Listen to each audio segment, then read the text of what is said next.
Hi, my name is Hannah Chalker, and I'm excited to share these two activities with you that I created as part of my Emergent Curriculum project. These activities focus on sensory exploration, creativity, and development for 2-year-olds. They are designed to be fun, flexible, and allow children to explore at their own pace. The first activity is called the Panda Art Walk, and the second one is called Panda Play-Doh. I will explain the purpose behind these activities and how they build on each other and share what I've learned throughout this process. The Panda Art Walk is an activity that lets children explore their senses by using chalk dust and water to make art outdoors. I set up a table where each child could create their own artwork. I began the activity by showing the children how to mix chalk dust with their water to create a paint-like substance. The children then used their fingers or brushes to paint within their own designated space. I chose this activity because I noticed that young children are very curious about textures, and they love to explore with their hands. 2-year-olds are at a stage where they enjoy manipulating materials, and this activity allows them to do that while also developing fine motor skills. It also encourages self-expression as each child creates something unique.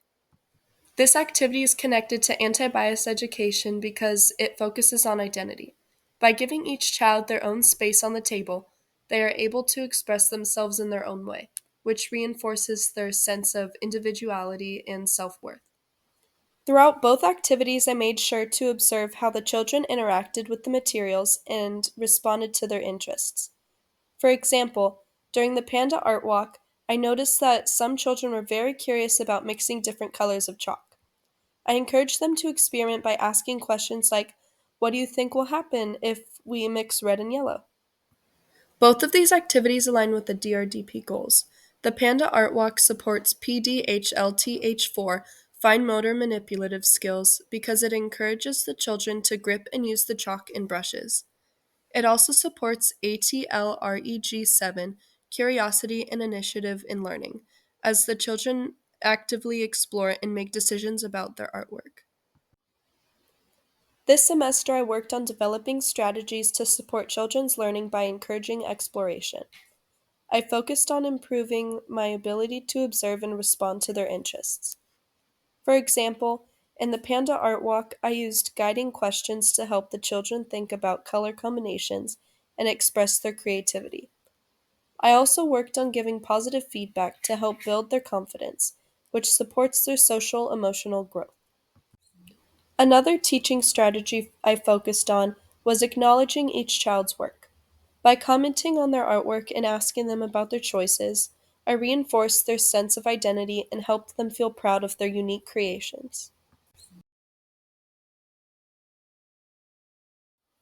After the Panda Art Walk, I followed up with the second activity, Panda Play-Doh. This activity continued the sensory exploration but with Play-Doh. The children mixed primary colors of watercolor paint into uncolored Play-Doh to create their own colorful dough.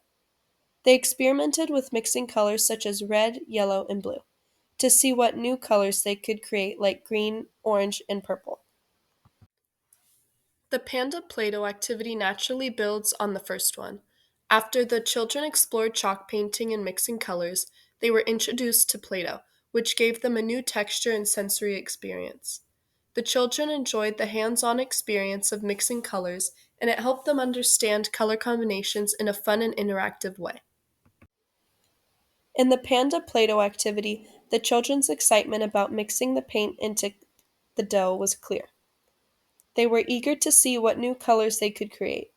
This curiosity guided how the activity went, and I was able to build on their interests by providing more opportunities for creative exploration. By paying close attention to the children's responses, I was able to guide their learning in a way that felt engaging and appropriate for their age. These activities show how emergent curriculum can grow from the children's interests, helping them learn in a natural and enjoyable way. The Panda Play-Doh activity connects to SED1, identity of self in relation to others, as the children create something unique to them. It also supports ATL3, imitation, as children observe and learn from each other's creative choices.